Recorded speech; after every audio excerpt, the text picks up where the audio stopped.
Hello and welcome everyone to We'll Be Right Back, the future of hospitality.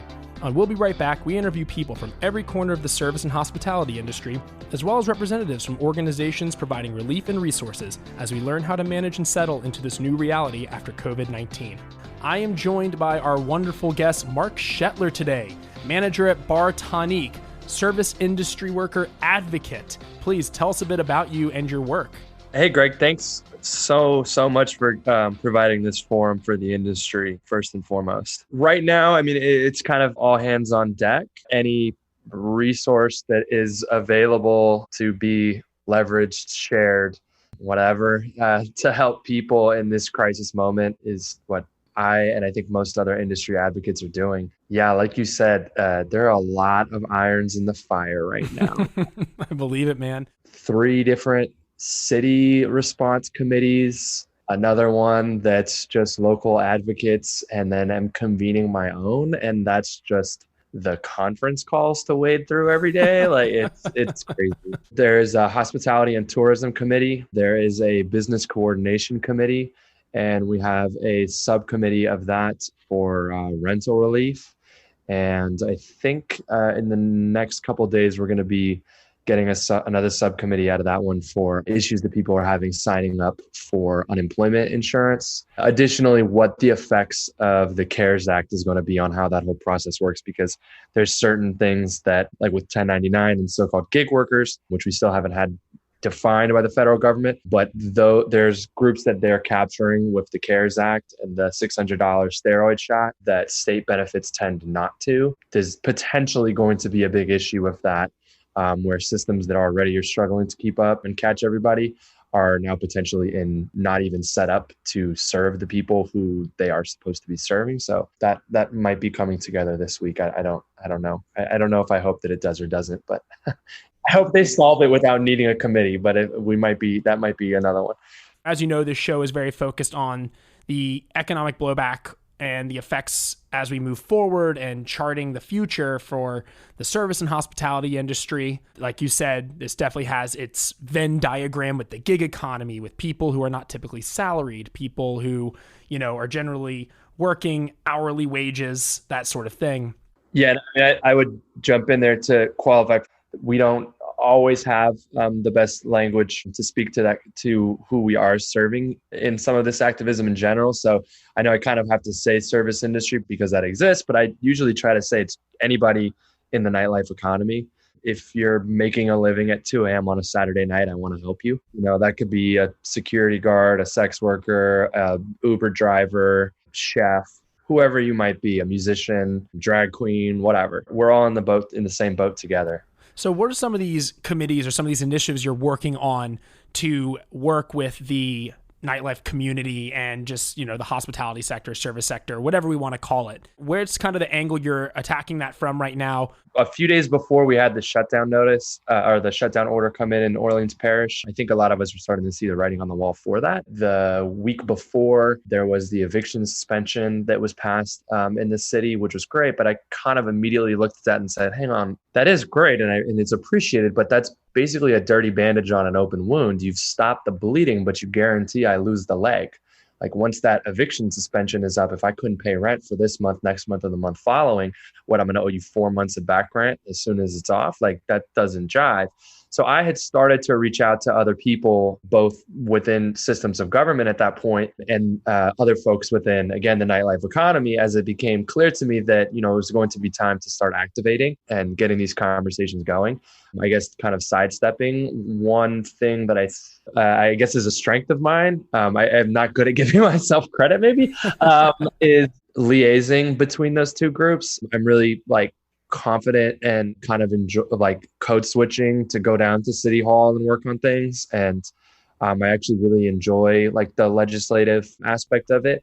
So you feel pretty confident, working in the industry, being a part of it, being on the ground level, even managing, and then putting on your kind of policy cap, meeting with City Hall, advocating from a position of experience and confidence, and you feel like you can kind of transition between them. If you ever see me and I have sleeves on, it means I'm not getting paid. Um, so, yeah, set an alarm clock, put on a collared shirt, and go down there, and then go back, cut the sleeves off, and go to work at night. That's like been my MO for a few years here. Getting this great image of you walking out of City Hall, taking some scissors and just slicing them off and Tearaway sleeves, crossing the street to yeah. Tonique. Rock and roll music playing, like classic rock. Yeah. Tie a bandana. So, I think one of the things that's really important, though, for anybody who is purporting to advocate for any cohort is to be actively pursuing, listening to people and where they're at. So once it became clear that there was going to need to be some work done here, I started reaching out to all of my contacts in the different corners of the industry and getting a temperature check, but then also just directly asking people, what are your biggest fears right now? And I know we are well served to dive a little bit deeper into some of the housing issues related to that, but every single person said rent. Every single person said that. And that has remained true for, I guess we're now 2 weeks on. But I also was talking to a lot of the business owners, and obviously as somebody myself who's involved in making sure that the business keeps going that I'm a part of, tried to see, well, what are the issues there? The day before the shutdown came out, I had already been able to have a few conversations with people in government and put together a policy statement to start circulating and getting up the food chain to the state level to say, these are the things that we want and need right now. And we were able to get within by Wednesday morning, I think it was, the day after the shutdown was announced, we had some of those things already in place. I want to mention that because it's been really amazing. It's not really probably the cool thing for me to do, to sit here and give credit to government, but as somebody who's been engaged with it for a few years, I do just hope that people know that I have never seen government move as quickly or compassionately as I have seen over the past 2 weeks. It doesn't mean that it's always been successful. It doesn't mean they've always been able to deliver what we want. But, I think that the federal government really slowed a lot of things down. But at the city and state level, what I've seen is people busting their ass as best they can. And that was evidenced, I think, by the fact that we had some protections and some response on low-hanging fruit, granted, but stuff that happened in 48 hours that usually would take weeks. So what are some of these policies that you're advocating specifically? Kind of to touch back a little bit, you're saying that rent was so specific, right? This surviving a few months later. What y'all propose, and what do you think's moving forward? So it runs the gamut. So there was stuff early on where we said, permit renewals are about to be due. We're about to owe vendor bills. We need to have those things relaxed. You're going to have the whole city in non-compliance. Or as far as we need you guys going up there and advocating Senate Finance and Banking Committee or Housing Committee on mortgage forbearance and rent abatement. Been having that conversation for almost 3 weeks now. Unfortunately, this CARES Act doesn't cover that, but I think fortunately it's already been picked up in the conversation at the federal level. And it looks like there's probably going to be 2 more bills that come out over the next few weeks. And one of them probably is going to address housing. Because I'll tell you right now, me personally, if at the federal level, some major action doesn't happen on housing in the next couple of weeks, I personally will be on the front lines trying to organize a rent strike for May 1st across the nation. They need to do something about that now. And it has to include forbearance. So that has been one ask, which is obviously, I think, very specific to workers. There's also been things that we were having conversations about really early on about Sba loans and how the disaster loans that had been offered when this was first put out, these, the classic Sba loans for the 3.5% or 3.75%, that's not really sufficient. For a lot of us, it's just going to be out of the frying pan into the fire. And also seems kind of inappropriate that the government would be pulling an interest rate based on a loan that we had to take to stay open based on a shutdown that the government themselves forced us into. Sure, at the very least, the optics aren't fantastic. Yeah, exactly. Then obviously in the days since, we've seen some things go out there with the 7A loans that are going to be happening. There's the PPPs that are out there now. It's there's all of these crazy things that have come about with the financial side of things to help businesses. Another aspect, and this gets into some of the research that I've been trying to head up as an informal group call to action. If you want to volunteer, if you're bouncing off the walls of your house and you're looking for something to do, legislative and media research. So we started doing this about a week and a half ago, and it was just convening a conference call for the first few days. It was daily. We pulled back this past week, and now it's 4 times a week, go through federal policy research. Big focus right now is state policy research to eventually reach city policy research. And the point behind that is at the federal level, we have really focused on just trying to track what was happening with the bills as they move through Congress and making sure that we were compiling good actionable contact information. So we have a list, for instance, of all of the leadership for the House and Senate committees that would be controlling legislation that would be most applicable to our industry. So housing, finance, small business, the joint economic committees, because I guess from kind of the legislative knowledge that I think I'm able to bring to this, the people who are actually writing these laws are not likely to be your local representative. Now, you should still call them, but the people that you really need to get access to are the chair and ranking member of those committees and their legislative directors and legislative aides. Those are the people who actually put pen to paper on these laws. And if you want to cut down, get to a closer concentric circle to who's actually drafting the language, that's what you need to do. Now, where do people find these, like the contacts? I can share, this is all just Google Docs, right? I mean, I can share all of this with you, but because this is just informal work that our group has done. So Nathaniel Johnson and Lily Stagg, couple of locals, in the industry, and took it upon themselves to do that research. And then we polished it up, put it together, and it's a shareable doc now. Great. Please share that. We'd love to share that in the show notes. You talked a little bit about the SBA loans. Can you tell us a little bit about that, kind of a Cliff's Notes of the kind of resources that are available to businesses? If you want Cliff's Notes, I'm only going to focus on the 7As. Sure. There's a number of financial vehicles that are out there right now for folks to use. Some states have done their own. I think Delaware and Maine both have great models out there for state-backed small business loans right now. But the big one that I would be pointing people to make sure that they've educated themselves on is the 7A SBA loans, part of the so-called Rubio bill that came out of the Senate Small Business Committee. So what these 7A loans do, they're 7A disaster loans, and you can go directly to a lender in your area, and with just a signature, with no collateral beyond that, you can get up to $25,000 in small business loans. Now, the way that those loans work is if you use them for operating costs, they're eligible for total forgiveness. And operating costs include rent, payroll, invoices. So, if you take 25 out, you spend 10,000 on that 10,000 becomes a grant. You don't have to pay it back. See, I remember we talked about this before the call, and that really struck me. You kind of made an allusion to this Rubio bill. And I think especially for people listening to this show, whether you're a small business owner, whether you work in the industry, the nightlife industry, as you like to call it, I think that's a really powerful resource. That's the kind of thing that it's designed to help the people who are most likely going to fall through the cracks. And it not only helps the business, but it helps their staff. I mean, it just feels very comprehensive. We have a really great organization in New Orleans called GNO Inc., who do wonderful legislative advocacy work for the city. And they were involved in the drafting of the bill. And they no kidding.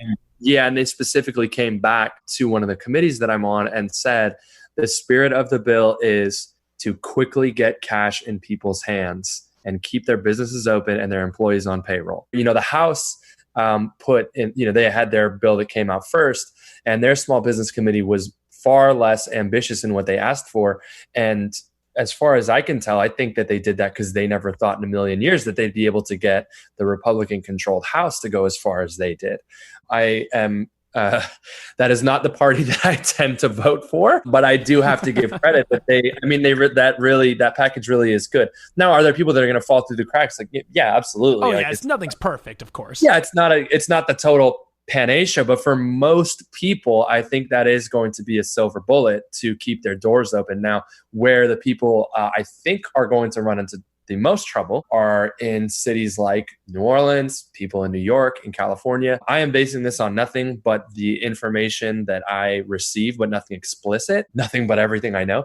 No one has explicitly told me this, but my expectation is that we're not going to be open until June 1st. When you look at the fact that the virus is going to decide what lets us reopen our doors, not government, and the fact that we're not even on the other side of the curve, as they call it.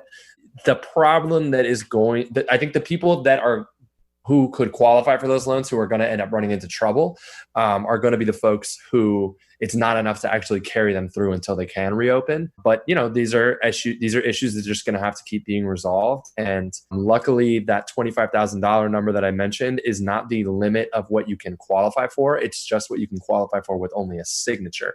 If you can go in there and go through a longer process and get more than that. I would have to double check, but I believe it's 80% of it's based on a percentage of your cost that you are allowed to get, not on, and it goes up to $2 million. Gotcha. So that is definitely one that I would suggest that small business owners take a look at. Now, there are some issues that we are still waiting for guidance on with that, as far as how sole proprietors and people who are, like a performer or something, how that is going to play out, because some of the, those folks don't pay into unemployment insurance always, and you can't pay yourself. It seems as though they won't be able to pay themselves with the 7A.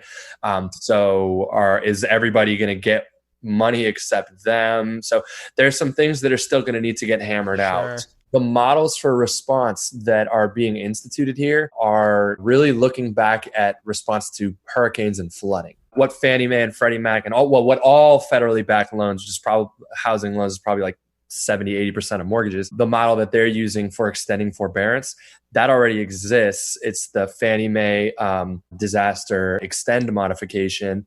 I've been doing my research here, and they aren't using that language in the policy that they're putting out, but they started really building that out after the storm here, after Katrina, and after every major hurricane event that we have seen over the last 15 years. They've updated the way that they use that modification, done research, and all these one sheets on, we charted the economic activity. We looked at what was the economic picture of the city before this happened, long-term, short-term. So there's all this data that's given them best practices to respond. But yes, you certainly are right that some of these things have moved too fast. Now, this is also an interesting point within the legislation, is that we see for the first time in the CARES Act, there are a few places that single out gig workers, which we have not seen before, and also does need guidance. We are still going to have to wait for that. And in the SBA 7A, in the Rubio bill, they singled out tips as being something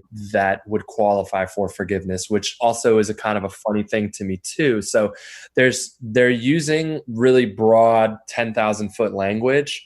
And I think that what they're going to be doing is relying on guidance that's issued later, state by state interpretation as the case may be, and working out precedent over time. But we are definitely seeing that stuff's going to get worked out in real time. And it will be for the first time that I think those things have been sorted. You talked a lot about how, and I've heard this from other people too, that there's not necessarily working at cross purposes, but making sure that we don't start working at cross purposes, right? You mentioned that there's a lot of people who are working round the clock, and a lot of people who are quote unquote sitting around, not because so much as apathy, but because they're not sure how to get involved. And I believe you alluded to this in the beginning. You mentioned how you're kind of starting your own thing where you want to kind of bridge the gap, right? You want to bring the people who are fired up, who aren't committed to something yet, to assist the people who are working around the clock. I'd love to talk a little bit about that, kind of bridging the 24/7 crowd and the folks who are looking for something to do. I always say you don't need to ask for permission to change the world. You just got to get the fuck to work. There's no secret superpower for being an industry advocate. I mean, like an alarm clock and a collared shirt, and I think you're pretty much good to go. And you might be able to get away without the collared shirt. I mean, everything's on Zoom right now anyway. You don't even need to wear pants. One thing that I would suggest that people do, and this has been part of the something that we've tried to incorporate into the project that I'm running on my own here, is to try to reduce redundancy as best you can. If your goal is to make some kind of like name for yourself or some gross shit like that, like sure, be the one to do the thing. But if you're actually trying to be in the service of others, don't do anything yourself that someone else can do better or someone else already is doing better. So looking at what's actually out there and seeing what the voids might be to fill, or reaching out to the people who are already doing it, and being comfortable swallowing your pride and working within a system, even if you came into this wanting to be really gung-ho and the one to do it yourself. There's certainly folks throughout the course of this that I've been very deferential to, and not in a position to, like, I would not claim a mantle in the work that's like a leadership role in the work that we're doing, and I don't need my name attached to it at all. It's just about support. Like, I don't really give a fuck. Like, we just need to get to work. So that is definitely something that I'd put out there, because there are a lot of disparate and kind of balkanized movements happening right now. There's this like kind of classic model that if you're a politician, let's say I'm the mayor, and Greg, you're coming to me asking for the bars to be able to stay open 24 hours and to be able to have Go Cups, right? We're in some horrible city where neither of those things are true, other than New Orleans, where they're both true. I couldn't stomach the thought. Yeah, I know, right? I can't. It's horrible. And then, our friend Jan comes to me, the mayor, and says, Mr. Mayor, I want the bars to stay open 24 hours, and I want to be able to sell food, on this kind of permit. Joe comes over and says, Mr. Mayor, I want to be able to be open for 24 hours. I want to have live music 24 hours. And with all three of those conversations happen separately, I go back, Mr. Mayor, and I say, all right, well, let's just do the 24-hour thing. And then I come back to each of the three and I say, hey, I couldn't get that other thing, but I got half of what you asked for, right? But if you keep everybody separate, then everybody walks away saying, oh, well, I got half of what I wanted. That's a nice compromise. But really, if all, Greg, Jan, and Joe had come together, then you'd be able to say, hey, wait a second. You only gave us 25% of what we wanted. And actually, now that we got together and talked, it turns out that there's this other thing that actually is just as important to us. So it's an old political game to keep everybody separate who's asking you for something, so that you don't have to give everybody what they want, right? So the more that we can get everybody who's doing this work in the industry moving in one direction and moving with one voice, the better our outcomes are going to be. To that end, one of the parts of the project that we're doing is getting people to just go out there and just say, go online and find every hashtag that you can find any formal or informal group is using. Who are the people who are really posting a lot? Go look up the media research and see the New York Times, the article that they wrote. Who are they quoting in it, and who are they quoting over here in the LA Times, and where is their message aligned? Okay, cool. So let's try to start bringing everybody together with a singular voice, because that is something that our industry as workers often lack. The National Restaurant Association, the NRA, I mean, God bless them. What they're doing is not about workers, right? What they try to do is for owners and operators. They have that voice. They're a lobbying organization. We don't have anything in the industry. We've only got each other. And that's why moments like this is really important for us to rally together. And I think that's also why moments like this, it's really important for us to rally together effectively and reduce that redundancy, and, making sure that we're engaging in ways where 1 + 1 = 3. I love the way you tie that into policy. That honestly makes a ton of sense to me. So if I'm listening to the show right now, I'm fired up right now. I want to hop on my computer. I want to make a phone call, or I want to go cook or do something to help out. What's my first step? How do I go help the groups that are working right now? What do I do? Well, even in your question there, I think it brings something important up, that you yourself mentioned a lot of different things that people can do. You don't ever, this isn't the circumstance that we really want to be framing what I'm going to say here, but I try to encourage folks to take an approach that a problem is just an opportunity to find a solution. And when you're in a situation, especially as like bartenders, I think this is an important thing to think about. Well, and most people who are in the nightlife industry, who are essentially just healers, when we are met with somebody who's hurting, we actually have an opportunity to help them, right? And that's like a good thing. That's a privileged thing that we get, right? We're very lucky to be able to be positioned in this community in a way to help other people. That's amazing. So I think that in this moment, they're again, like it's weird to phrase it this way, but it's like, I'm just going to do it. It's almost like exciting, like how many different things you could do. Maybe that's just like my approach to like, yeah, let's go fix problems. I love solving problems. Well, you're charged with the opportunity to take action. There's these things you're very passionate about that didn't suddenly begin the moment we had this work shut down, right? You've clearly cared about this for a long time, as have many people. And while it's not the situation we want to be in, it seems like the quote unquote forced hand we're dealt is, like you said, an opportunity, right? It's an opportunity to find a solution. Yeah. So you mentioned cooking for other folks, right? Like, okay, so like you're a very good cook and you tend to just cook for yourself. But how nice to be able to know that for this time being, you can turn your cooking into a way that, that helps other people. And even if it's just on a morale level, I think one of the things that's been really nice is like, I might not be able to go take advantage of all the free meals and things that are out there around town, but it's so nice just seeing how many people are doing that.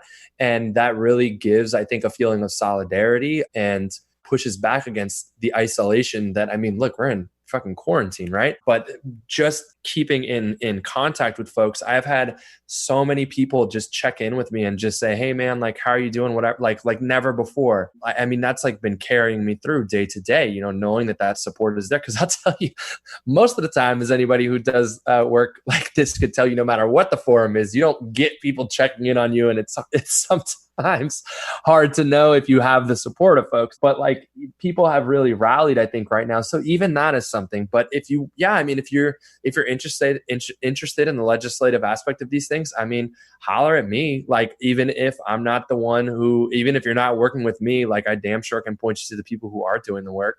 If you're trying to do work within, like you said, like if it's cooking, well, see who is already doing what you might want to do and just hit them up. I fell into all of these committees with the city because I called my friends who work for the city and was like, I'm afraid of these things. What can I do to help? And they said, oh, great. Let me plug you in here, here, here, and here. And we just got to work.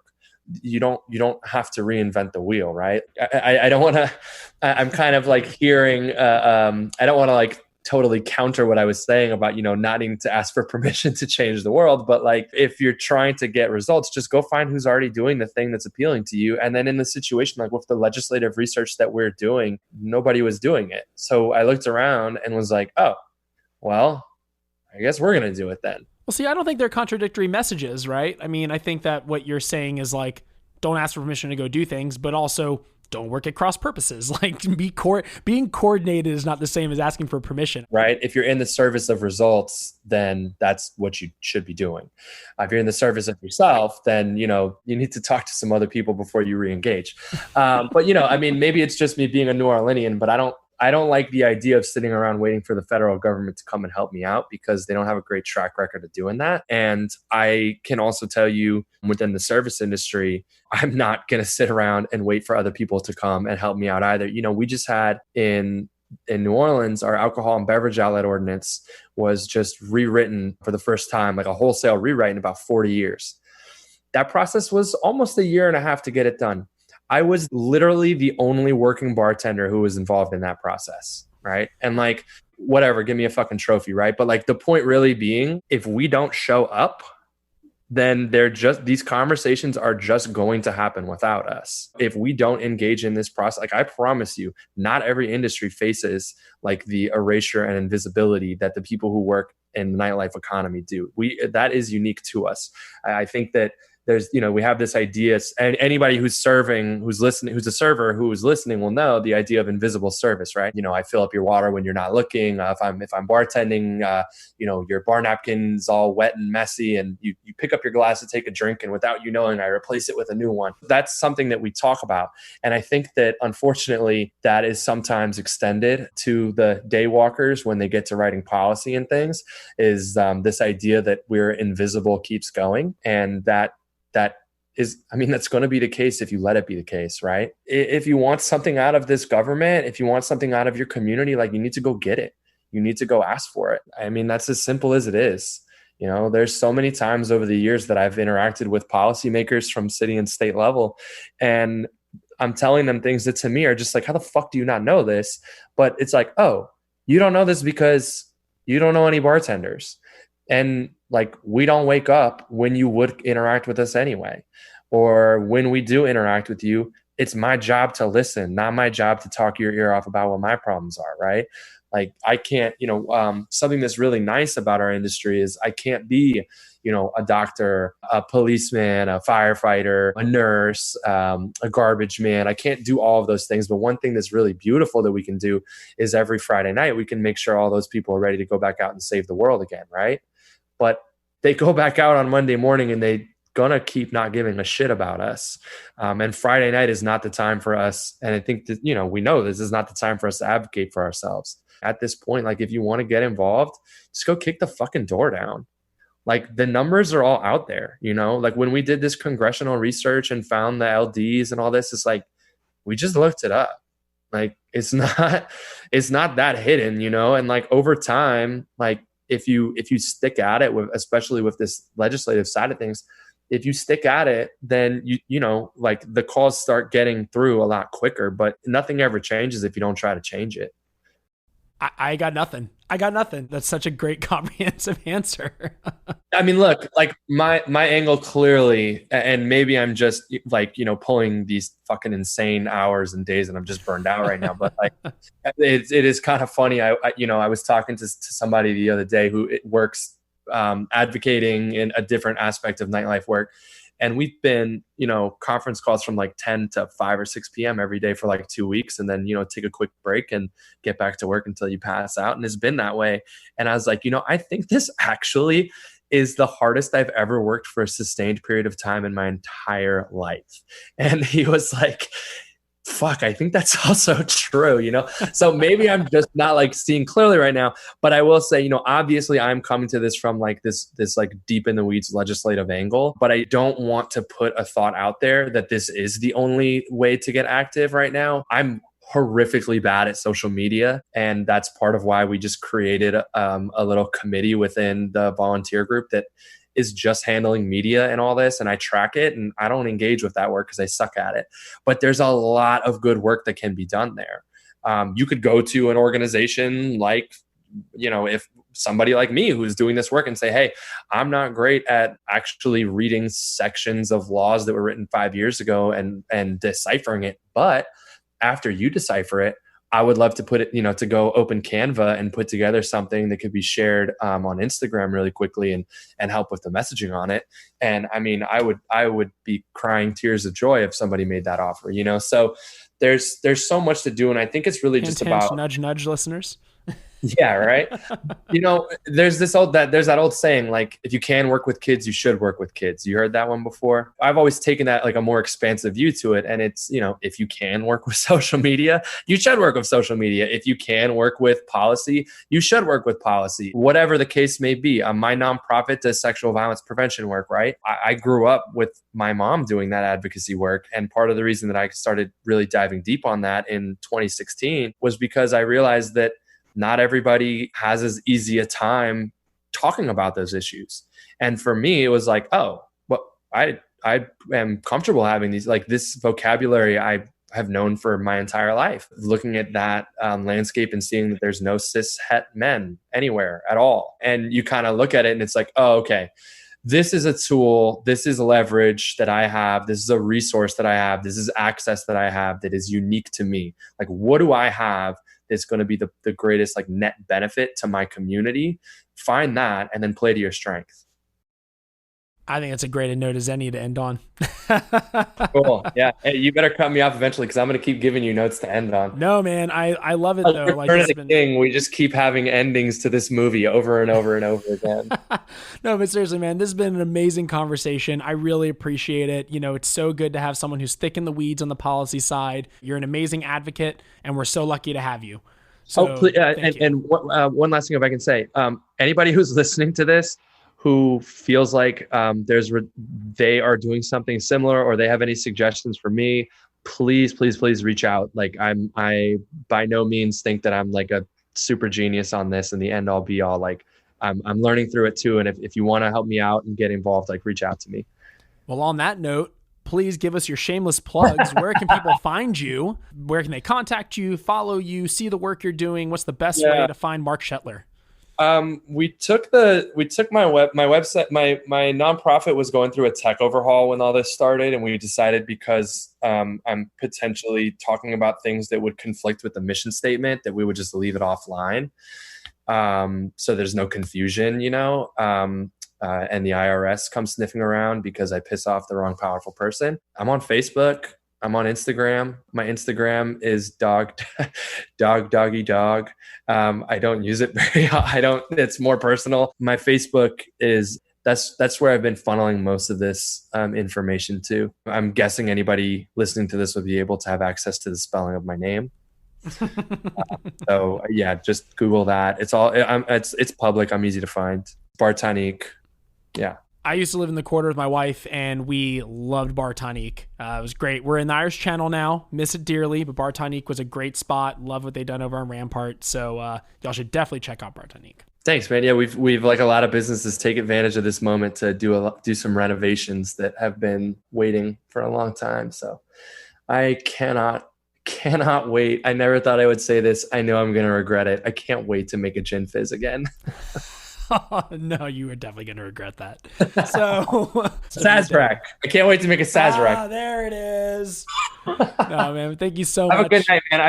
I so appreciate you're putting a spotlight on this. That invisibility tip. I mean, people who are doing the work like you to give us forum is so vitally important. So thank you as well. You probably don't hear it enough. No, I really appreciate that, man. We couldn't do without awesome guests like you. So thank you for all your hard work. Thank you for coming on the show. And I hope to have you back on again soon.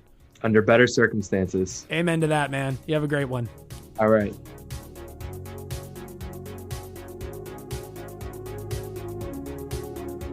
Thank you so much for listening to We'll Be Right Back, the future of hospitality. Each episode, we will be highlighting a different organization contributing to the relief effort here in New Orleans. This episode, we would like to highlight Chef's Brigade. Chef's Brigade is a collection of New Orleans restaurants, chefs, and servers feeding healthcare workers and first responders while financially supporting our independent restaurants, culinary talent, and service industry. To contribute to the cause and learn about this amazing initiative, head to chefsbrigadenola.org. We have a link in the show notes. Again, that's chefsbrigadenola.org. We'll Be Right Back is produced by me, Greg Tilton. My co-producers are Barry Schwartz of My House Events and Elizabeth Tilton of Oyster Sunday. Barry and Elizabeth are offering incredible resources and services during this time through their New Orleans-based businesses, as well as collecting and sharing various initiatives by other individuals and organizations. All of these are linked in the show description, so please make sure to check them out. You can follow us on Twitter for the latest updates and to let us know what's up, @RightBackNola. Please also consider leaving a review for us on whatever podcast platform you fancy. It helps us know what you think, and it helps people find the show. Our cover art was created by Eugenie McClellan. Our show's music was produced by Sarisu. We have links to their work in the show notes, so give them some love.